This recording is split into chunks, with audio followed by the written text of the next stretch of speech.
എന്താ അവിടെ ഒരാൾക്കൂട്ടം? എന്തോ ആക്സിഡന്റ് ആയി കാണും. നിർത്ത്. ആരുടെ അമ്മയുടെ പേരെടുക്കണേ പാട്ടിൽ? വണ്ടി എടുക്കടാ. സാർ ഒരാളെ മാറിക്കണം. സാർ ഞങ്ങൾ ഒരാളെ ഹോസ്പിറ്റലിലേക്ക് കൊണ്ടുപോകാൻ. സാർ അവിടെ മാറിക്കല്ലേ പറഞ്ഞു. സാർ പ്ലീസ് പറയുന്നത് സാർ പരിക്കേറ്റ് കിടക്കാൻ. സാർ എങ്ങനെ പ്ലീസ് സാർ. എന്താണ് കൈവറമനെ കിടന്ന് മെഴുകുന്നത്? നീ ആ ചേരിക്കാതെ നേതാവാണല്ലോ. എന്താണ് മന്ത്രി വരുമ്പോ നിന്റെ ഒരു ഞങ്ങൾ ഒരാളെ ആശുപത്രിയിലേക്ക് കൊണ്ടുപോകാൻ. സാർ സാർ ഒരാളെ ആശുപത്രി കൊണ്ടുപോകാൻ. എന്താണ് നിന്റെ വണ്ടി ആംബുലൻസ് ആണോ? സാർ ഒരു പോലീസുകാരനാണ് സാർ. വളരെ സീരിയസ് ആയിട്ട് മിനിസ്റ്റർ പാലം കിടന്നു മെസ്സേജ് കിട്ടി. അയ്യോ കൊല്ലം പറ്റോ?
हमारे बड़े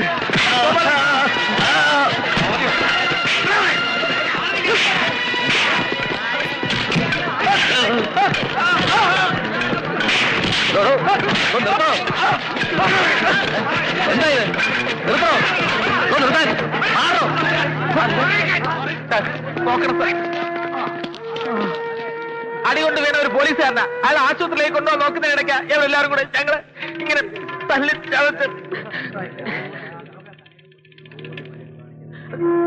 എന്തിനാണ് സാർ ഈ അകമ്പടിയും പരിവാരവും ഒക്കെ? ഒരു ഞൊടി നേരം കൊണ്ട് അങ്ങേക്കെതിരെ ഒന്ന് കടന്നു പോകാനോ?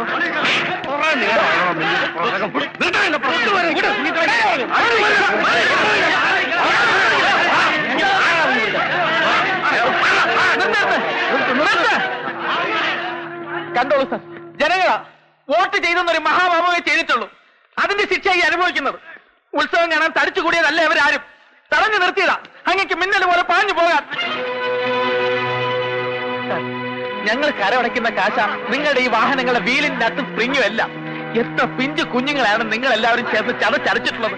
എത്ര അമ്മമാരുടെ കണ്ണീര് ശാപമുണ്ട് സാറ്. എന്തിനാണ് സാർ ആരോട് പന്തയം വെച്ചിട്ടാണ് നിങ്ങൾ ഈ ഭൂമി ഇറങ്ങുന്നതിനേക്കാൾ സ്പീഡിൽ ഓടിപ്പാഞ്ഞ് നടക്കുന്നത്? ജനങ്ങളോടോ? പറയണോ സാർ, ആരെയാണ് നിങ്ങൾക്ക് തോൽപ്പിക്കേണ്ടത്? ഇവരെയോ?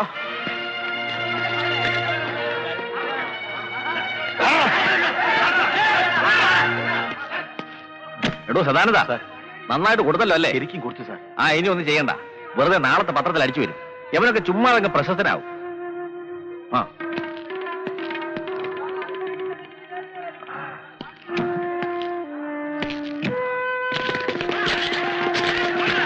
കേസൊന്നും ഉണ്ടാവില്ലല്ലോ. കേസൊന്നും ആവില്ലെന്ന് ഇങ്ങനെ വിളിച്ചു പറഞ്ഞ IG വരെ മുട്ട് പറയും.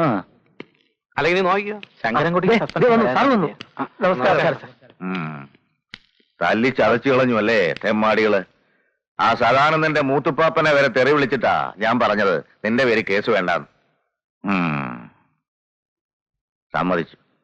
ആളിത്തിരിയെ ഉള്ളെങ്കിൽ എന്താ ചങ്കൂറ്റം കാണിച്ചു നീ. ഉമരാ പാ. എന്തോ ഇവനെ വിടണ്ട, പിടിച്ചോ, നമുക്ക് വേണം. അതിപ്പോ തന്നെ നമ്മൾ ആളല്ലേ. ചേരിയിൽ ഗോപാലകൃഷ്ണൻ വാക്ക് പറഞ്ഞാൽ ദൈവം നേരിട്ട് വന്നാൽ പോലും മറിച്ച് ആരും ഒന്നും ചെയ്യില്ല. വലിയ സ്വാധീനല്ലേ. ഓഹോ മിടുക്കൻ. പിന്നെ എന്തുണ്ടോ അമ്മയ്ക്കൊക്കെ? ജീവിച്ചിരിപ്പുണ്ട്. നിങ്ങൾക്കറിയാമോ ഈ കുമാരനെ? എന്റെ ക്ലാസ്മേറ്റ് കൈവെള്ളെ കൊണ്ടു നടന്ന ഇവന്റെ അച്ഛനെന്നെ രാഷ്ട്രീയത്തിൽ വളർത്തിയത്. ഒടുവിൽ വീണുപോയതും എനിക്ക് വേണ്ടിയിട്ടാ. എനിക്കിട്ട് കിട്ടിയ വെട്ട് തടുത്തു. പിന്നെ എഴുന്നേറ്റിട്ടില്ല അല്ലേടോ? വേണ്ട സാർ. ഇത് വെച്ചോളൂ. വേണ്ട, ഞാൻ വാങ്ങൂല. താൻ വാങ്ങണ്ട. ഇത് തനിക്കല്ലടോ. വയ്യാതെ കിടക്കില്ലേ തന്റെ അമ്മ കുട്ടിമൂപ്പത്തി. അവർക്കാ. പഴയ നമ്പ്യാരുകുട്ടി തന്നതാണെന്നും പറഞ്ഞ് തലയാണ കീഴി വെച്ചു കൊടുക്കണം. അവർക്ക് സന്തോഷാവും. എനിക്കറിയാം. ശരി, നിങ്ങൾ ഇറങ്ങിക്കോ. മറ്റേ സാർ, എന്താ? ഞങ്ങൾ വന്ന കാര്യം പറഞ്ഞില്ല. പറഞ്ഞല്ലോ, നിങ്ങളുടെ ആരുടെയും പേര് കേസ് ഉണ്ടാവില്ല. അതല്ല സാർ, ഞങ്ങളുടെ ചേരിയിലെ പ്രശ്നങ്ങളെല്ലാം തുടങ്ങുന്നത് ആ പൈപ്പിന്റെ ചോട്ടിന്ന തല്ലും വഴക്കും എല്ലാം. ഒരുപാട് നാളായി ഒരു പരിഹാരവും ഇല്ലാതെ അതിങ്ങനെ. അറിയാം, 947 ഉണ്ടാക്കിയ ഹിന്ദുസ്ഥാൻ സെറ്റിൽമെന്റ്, ചേരിയിലെ ശുദ്ധജല വിതരണ പദ്ധതി. ആ ടാങ്ക് പണിയിക്കാൻ ഞാൻ മന്ത്രിയായിരുന്നപ്പോ ഒരുപാട് തവണ മൂവ് ചെയ്തതാ. എവിടെ നടക്കാൻ? മാറി മാറി വരുന്ന ഭരണക്കാരിട്ട് തട്ടി തട്ടി നാശമാക്കി. ഇത്തവണ നമുക്ക് ശരിയാക്കാം. CM വരട്ടെ, ഞാൻ പ്രസ് ചെയ്യാം. I will give an ultimatum. Okay, ശരി.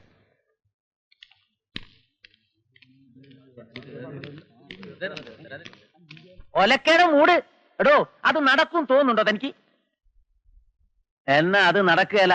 ഇത്തവണ അങ്ങനല്ല സഹാബി, വാക്ക് കൊടുത്തിരിക്കാ നമ്പ്യാര്. വാക്കല്ല, വ്യാമോഹം. ഒരു ബൂർഷ പാർട്ടി നേതാവിന്റെ പാർലമെന്റേറിയൻ വ്യാമോഹത്തിൽ അധിഷ്ഠിതമായ വാഗ്ദാനം. എന്താ, മനസ്സിലായോ? അപ്പൊ നടക്കില്ല എന്ന് ചുരുക്കം. പക്ഷെ നടന്നില്ലെങ്കിലും ചേരിക്കാര് മുഴുവൻ ഇളവും. ഇളക്കാരാ തീരുമാനം. ആര് തീരുമാനിച്ചു? ആ ഗോപാലകൃഷ്ണനോ? അവന്റെ കൂടെ ആൾക്കാർ മുഴുവനും. ആരിളക്കിയാലും നമ്മളത് കലക്കും. കലക്കാ പിന്നെ ചേരിക്കകത്തൊന്നും ഒരു ഒറ്റ വോട്ട് കിട്ടില്ല സഹാബി നമുക്ക്. എടോ പവിത്ര, താൻ ആരെയാ രാഷ്ട്രീയം പഠിപ്പിക്കുന്നത്? ഈ ദേവനെയോ? 28ാമത്തെ വയസ്സിൽ ഈ ജില്ലാ സെക്രട്ടറിയുടെ കസേരയിൽ കയറി ഇരിക്കാൻ തുടങ്ങിയതാ ഞാൻ. എനിക്കറിയാം ജനകീയ പ്രശ്നങ്ങളിൽ എന്ത് നിലപാടെടുക്കണമെന്ന്. ഇങ്ങോട്ട് പഠിപ്പിക്കണ്ട. അപ്പൊ ചേരിയിൽ കുടിവെള്ളം കിട്ടണ്ടെന്നാണോ സഹാബ് പറയുന്നത്? വേണ്ട, പാടില്ല എന്നാണ് പാർട്ടിയുടെ സ്റ്റാൻഡ്. എപ്പോ വേണമെങ്കിലും മുതലെടുക്കാൻ പറ്റിയ വിധത്തിൽ ചേരിയിലെ പ്രശ്നങ്ങൾ നീറി നിൽക്കണം. എങ്കിലേ നമ്മുടെ പാർട്ടി അവിടെ വേരുറയ്ക്കൂ. അറിയോ തനിക്ക്? എടോ, ജനങ്ങൾക്കൊരു പ്രശ്നം ഉണ്ടായാൽ അതെങ്ങനെ പരിഹരിക്കണമെന്നല്ല, എങ്ങനെ വഷളാക്കാം എന്ന് വേണം ചിന്തിക്കാൻ. മനസ്സിലായോ?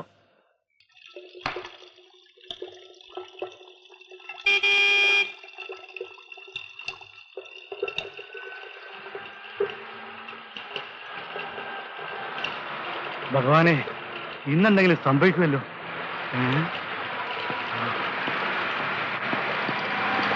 നിർത്തണം നിർത്തണം നിർത്തണം നിർത്തണം. എന്താണ് കൊച്ചുമോനാളി, ഇതുവരെ പ്രശ്നം നോക്കരുത്. ഇവിടെയുള്ളൊരു തടയും.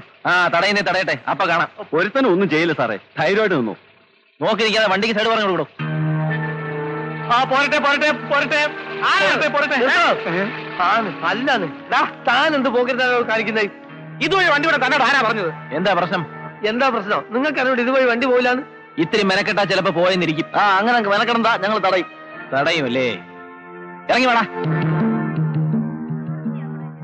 കൂടെ 5-6 ആളുണ്ടെന്ന് പറഞ്ഞ് വെറുതെ ഷൈൻ ചെയ്യാൻ നോക്കല്ലേ. അതൊന്നും ഈ ഏരിയ ചെലവാവില്ല. വേറെ വഴിയുണ്ടല്ലോ, അതുവഴി കൊണ്ടുപോയിക്കോ. അതിനൂടെ പൂമുഖത്തെ കുറുപ്പ് വരുന്ന പാലം പൊളിഞ്ഞെടുക്കല്ലേ? കാട്ടിലെ തടി തേവണ്ടാനാ.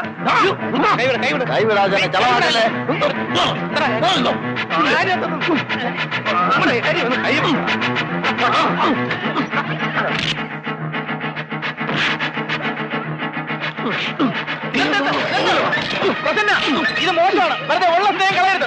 ഉള്ള സ്നേഹം പോയാൽ പൂമുഖത്തോർക്ക് പുല്ലാടാ. എല്ലാം ഒപ്പിച്ചു വെച്ചിട്ട് അവസാനം വന്നേക്കുന്ന സ്നേഹം പറയാൻ തെണ്ടി അടിച്ച് പല്ലി ഉറപ്പിക്കണം അവന്റെ.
കഞ്ചാവ് കളി.